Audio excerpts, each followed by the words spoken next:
Salut mes partenaires, bienvenue à nouveau sur notre chaîne. On définit la pédophilie dans le sens du dictionnaire, on définit la pédophilie comme étant une paraphilie, un comportement ou un fantasme caractérisé par une attirance sexuelle ou par un comportement amoureux persistant d'un adulte envers des enfants, filles ou garçons, et généralement qui sont prépubères ou au début de leur puberté. Chers partenaires, merci de bien vouloir vous installer. Voici le débriefing de 12 cas, cas 12 nommé, intitulé Secret mortel. À tout de suite, juste après le générique.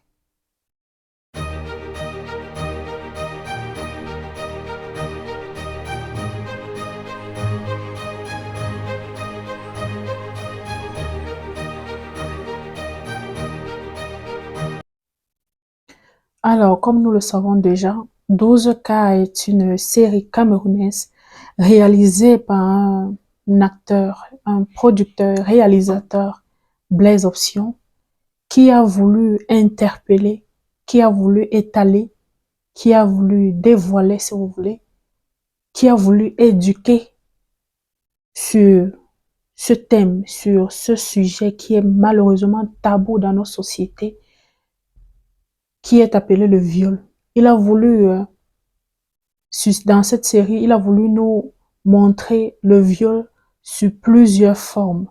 Alors, pour ceux qui ne sont pas habitués ou que c'est la première fois que vous tombez sur mes vidéos, n'hésitez pas à regarder en arrière. Vous retrouverez le débriefing des autres cas. Et là, on retrouve différents types de viols. Et dans le 12e cas, on voit un viol, mais pas n'importe lequel. Ici, on étale la pédophilie. Oui, un sujet qui mine notre société chaque jour. Un sujet qui devient des secrets de famille. Un sujet où la victime est moins protégée que le coupable. Oui, mes chers partenaires. Alors, pour mettre les mains dans le plat, il s'agit en fait de l'histoire d'une famille recomposée où la fille aînée ou alors l'enfant aîné est une fille, magnifique fille de 17 ans, qui se fait droguer. Oui, mes chers partenaires, qui se fait droguer et violer par son grand-père.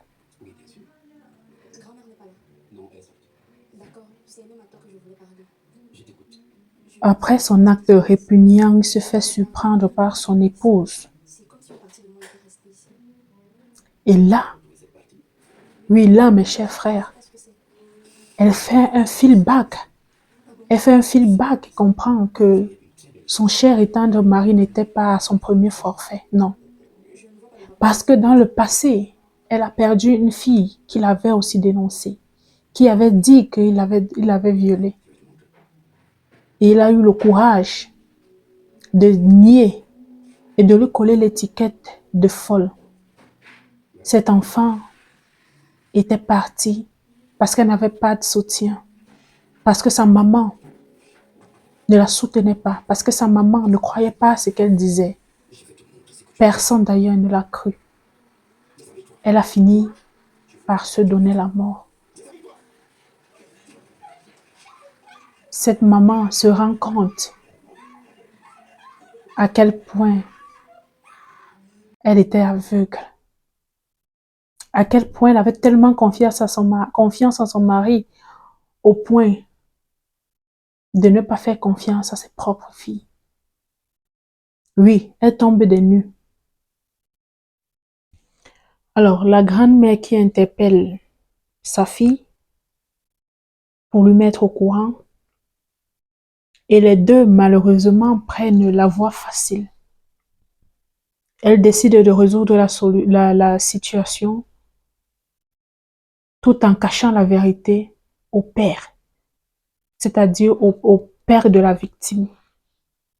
Alors là, je vous raconte vraiment le gros squelette. le gros squelette. Je vous invite à aller visionner pour vous faire votre propre avis. Allez regarder cette série, ça va vous interpeller. Elle décide de partir vers la voie facile en gardant le silence. Chemin faisant, la victime elle-même, comme elle avait été droguée avec le temps, pardon, et les enquêtes, elle finit par comprendre qu'elle avait été violée. Et elle aussi, malheureusement, se joint à sa maman et à sa grand-mère et décide de se taire.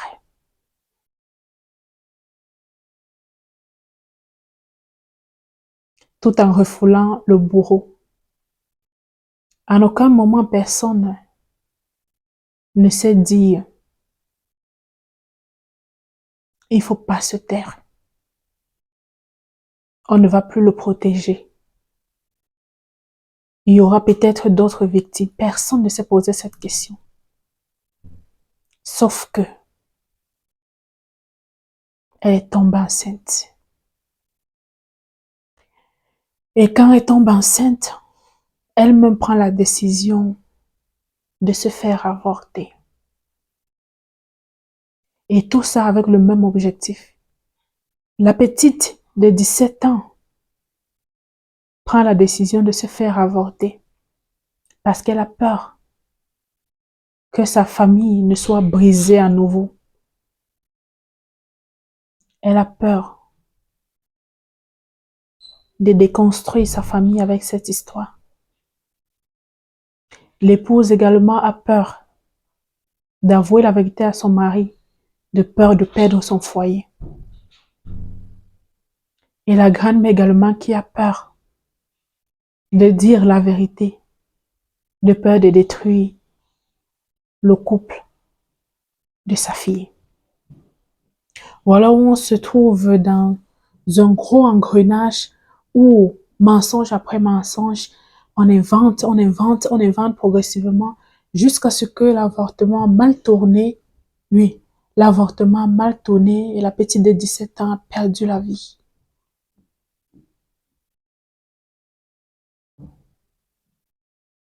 Elle perd la vie et finalement,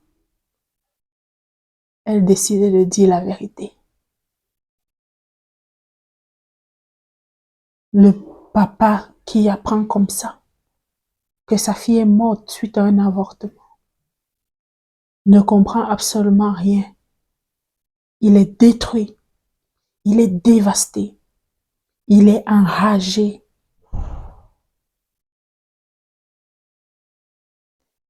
Décide de prendre la vie du grand-père. Oui, il a poignardé son beau-père. Voilà où la colère nous amène. Voilà où les secrets nous amènent. Et ils finissent à la fin parce que la maman, c'est-à-dire la grand-mère, décide de prendre la responsabilité du meurtre et ensemble ils se mettent d'accord de raconter la même histoire à la police. Mais c'est quoi la leçon dans cette histoire de viol? Qu'est-ce qui nous interpelle dans cette histoire? Où est-ce que ça a commencé? Si dès le début, quand la situation a été exposée, si dès le début on n'avait pas protégé ce violeur, si on n'avait pas protégé ce pédophile qui n'est même pas gêné de coucher avec son sang, avec sa petite fille, si dès le début on l'avait dénoncé et qu'on avait dit la vérité au père de la victime, est-ce que cette gamine aurait perdu la vie? Si dès le début, elle avait plus pensé, si dès le début, la maman avait plus pensé à sa fille, est-ce qu'elle aurait cherché à voir son intérêt, de voir son foyer, elle n'aurait peut-être pas voulu protéger plus son enfant. Si dès le début, elle n'avait pas pensé, si dès le début, elle avait considéré cet enfant comme son sang, est-ce qu'elle aurait agi de la même façon qu'elle a agi avec cette petite? Voilà les questions qui se lèvent. Est-ce que la mort de cette petite est due au viol? Ou alors la mort de cette petite est due au mensonge, à cette montagne de mensonges? Oui, parce que quand tu commences à mentir, il faut tenir bon. Il faut que le mensonge continue et malheureusement, ça ne s'arrête pas. Il faut entretenir ce mensonge. Il faut le conserver. Et plus tu le conserves, et plus il grossit. Est-ce que si c'est qu'elle n'avait pas cherché à protéger son foyer, est-ce qu'elle aurait eu besoin de mentir jusqu'à ce qu'on arrive au décès de cette petite, une petite fille pleine d'avenir, est partie. Et ça n'a même rien changé parce que après sa mort, ça n'a pas empêché que ses parents divorcent. En gros, même elle-même qui voulait aller avorter derrière le dos de son père, sa mort n'a pas servi à quelque chose. L'objectif pour lequel elle voulait cacher cette grossesse n'a pas servi. Voilà ce qu'on appelle une mort gratuite. Elle est morte gratuitement. Oh, cette série, ce 12e cas m'a fait mal au cœur. M'a énormément fait mal au cœur. Maintenant, si il faut aller à la critique objective, le scénario était parfait, les acteurs étaient parfaits, c'était magnifique. Mais s'il faut critiquer négativement, je dirais, cette grossesse n'aurait pas dû, il n'y avait pas la place de la grossesse dans le scénario parce que dans la logique, quand une personne est victime de viol et qu'il est encore temps qu'on le sache dès le début, parce que sa maman l'a amenée à l'hôpital et qu'elle a expliqué à son médecin que l'enfant est victime de viol, il y avait tellement d'alternatives pour que cette grossesse n'arrive pas. Parce que c'est 1 mois après qu'on a su la petite était enceinte. Pourtant, elle a amené la fille à l'hôpital le lendemain du viol. Il y avait des pilules. On aurait dû lui faire des analyses. Déjà pour l'épargner des infections sexuellement transmissibles. Et dans tout ça, ça entre la grossesse. Il y a des médicaments pour. Il était encore temps. Normalement, quand quelqu'un est victime de viol et qu'il part à l'hôpital, c'est les premières choses, c'est les premières bases. Ensuite vient un secours émotionnel avec des psychiatres, je sais pas quoi, voilà. Alors, sur ce point-là, je peux dire que ils ont raté le scénario. Cette grossesse ne devait pas arriver. Cette grossesse ne devait pas arriver. Le deuxième point que je peux porter critique, c'est l'attitude du grand-père. On a vu quelqu'un qui demandait pardon, mais dans son regard, on ne voyait pas de regret. On avait l'impression qu'il ne sentait pas la gravité de la chose. Il était comme j'ai fait, oui, je sais que c'est pas bien, désolé. Voilà, ça se limitait là. Ça se limitait là. On n'a pas senti la dépression, on n'a pas senti le regret, on n'a pas senti la tristesse dans ses expressions, dans son regard. On n'a pas senti ça. Donc, personnellement, je trouve que c'est les deux choses qu'il fallait critiquer. Et je n'ai pas trop compris la nécessité dès le début où on nous a montré comment l'épouse était infidèle. Elle a été infidèle une fois avec c'était qui le technicien. J'ai pas compris, je n'ai pas vu la nécessité de nous montrer cette partie. J'ai pas vu la nécessité de nous montrer cette partie. À part ça, bravo aux acteurs, hein. Ils m'ont fait, ouf. Cette petite fille, Nancy, elle a le nom de Nancy, était magnifique. Tous les acteurs de gros professionnels, c'était émouvant, c'était, c'était touchant. Bravo, bravo, bravo. C'est aussi un des cas qui m'a véritablement touchée. Vraiment, ça m'a touchée. Dans ce cas, s'il y a un truc à retenir et à sensibiliser, ce serait sur 3 points. Personnellement, je le définirais sur 3 points. Le premier point étant pour moi, il ne faut jamais, oui, au grand jamais, privilégier, protéger le bourreau au détriment de la victime. Jamais, jamais, il faut dénoncer. Peu importe qui est devant vous, peu importe l'affinité que vous avez avec cette personne. Si il est le bourreau, si c'est lui qui a osé commettre cette affaire de cri de viol, il ne faut pas hésiter une seule seconde, il faut le dénoncer. Parce que c'est un danger pour vous, c'est un danger pour votre environnement et c'est un danger pour la société. C'est la première chose à retenir. Le deuxième point à retenir, c'est que il ne faut jamais que la soif de protéger nos intérêts, la soif de notre égoïsme surdimensionné va au-delà de nos principes, va au-delà de nos principes. Parce que cette épouse était une très bonne épouse. Elle aimait tous ses enfants. Mais la soif qu'elle avait de protéger son couple l'a traînée à la boue. L'a traînée à la boue. Que nos principes soient notre première règle dans la vie. Que nos principes, que personne, qu'aucune situation, qu'aucun viol ne vienne détourner nos principes de nous.